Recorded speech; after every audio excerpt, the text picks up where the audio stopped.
আসসালামু আলাইকুম ভিউয়ার্স, আপনারা সবাই ভালো আছেন নি? তো আমরা আইলাম, আমি আর আমার বন্ধু আব্দুল সালাম আইলাম বন্যার শেষে যে পানি ফুকাইছে ও পানি ফুটাই দেখা।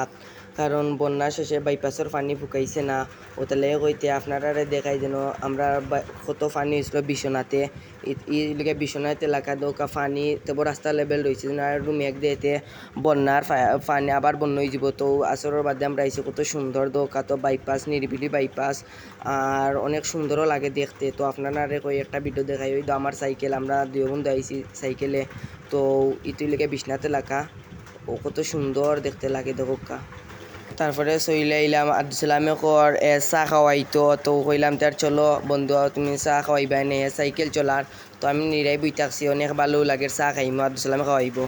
তারপরে চলে আইলাম চার দোকানও, আমি বই থাকছি, আব্দুল সালামে চা অর্ডার দিছে, তার একটু বেশি পেটেও লাগি গেছে বুঝিন।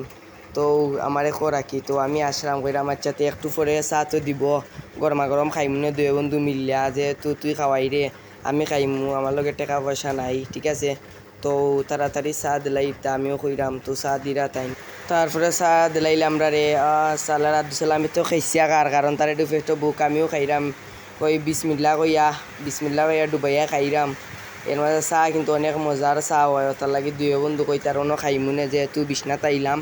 তারপরে হে খার খাইছিয়া বন্ধুয়ে বিস্কুট চা অর্ডার দিচ্ছেন।